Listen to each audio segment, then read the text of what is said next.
So we've seen diversity is good. In fact, it's great. But how do you hire a diverse workforce?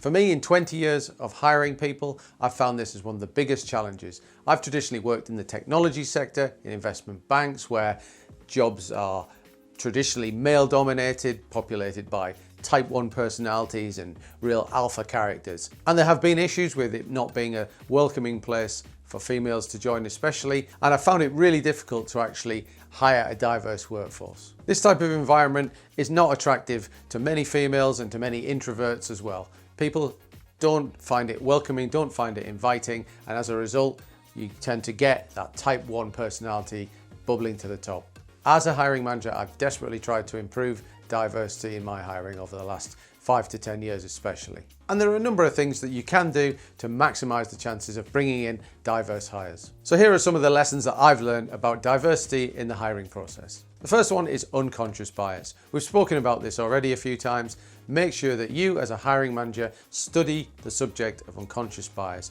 and apply that to your own hiring process and yourself. Understand any biases that might be at play in the selection process or in the way you treat your candidates. You never know, there might be something happening that you're not aware of at all. So take a step back, look at your own performance, your own personalities, your own way of working, and see if you can identify any biases that might be creeping in. Adjust the job tone of voice. Many companies are undergoing initiatives driven by HR where job advertisements, job specs are worded in a softer tone of voice, a more inviting tone of voice. A lot of jobs talk about fast pace and dynamism and all these kind of heavy duty buzzwords, but that can often put introverts off, it can often put females off as well. So writing job specs in a slightly different tone of voice to be more welcoming, to be more inviting is something that a lot of companies are doing. I'd recommend that as well. I've found many more females and younger candidates applying for jobs since we amended our job tone of voice.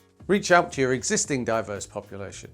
So there's no doubt that you probably will have some diversity in your existing workforce. Well, they are a great source of inspiration, a great source of other candidates. Reach out to the diverse populations that you do have and ask them, is there anything you can do to help us hiring diverse people? Do you have any friends that might be interested in joining us? Do you have any societies or forums that you're involved in that we could advertise at? That's a great way to spread the word. Diverse people generally hang about with more diverse people. So if you can use them as an avenue to help bring talent in, then by all means go for it.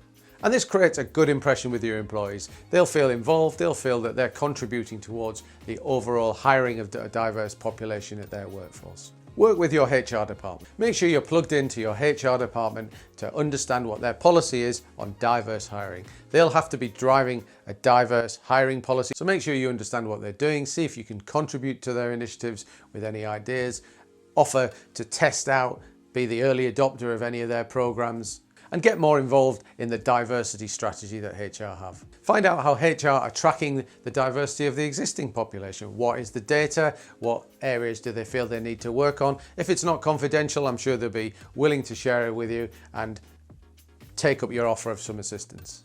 As a hiring manager, do you think your company's bought into diversity? Are you hearing the word diversity being spoken about by senior management at newsletters, in town halls, or at other forums? Is it something that's always in the news at your company, or is it radio silence? Do you never hear about that subject? That could tell you something. So have an ear to the ground and keep your finger on the pulse for what your company is doing for all sorts of diversity related initiatives.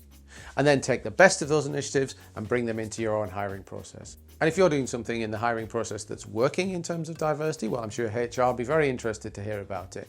Give them a call, say, look, this is what we're doing, these are the results we're having, it's working, would you like to adopt it in a more firm-wide approach? Amend your interview technique. Make sure the problem in the interview isn't you.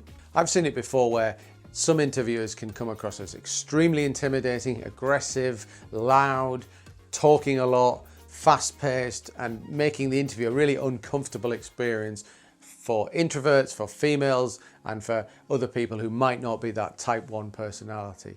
So make sure that everything you do in the interview process, from your own conduct to the way you bring people in, to the type of questions that you ask, if there's any thought-based questions or situation-based questions, make sure that everything is designed to make candidates feel as comfortable as possible. Interviews in the old days used to be very aggressive, stressful, painful experiences. The more you can get a free-flowing dialogue going on, the better things will be. So make sure the whole atmosphere around your interview process, from the tone of voice of the job spec right the way through to the way the process is conducted and the questions that you ask, is all set up to help hire diverse people. And then if you can get the diverse people into your team and build a team that's truly diverse in terms of all sorts of different metrics, well, you will find innovation will absolutely flourish. Plus, it'll be a much more interesting place to work.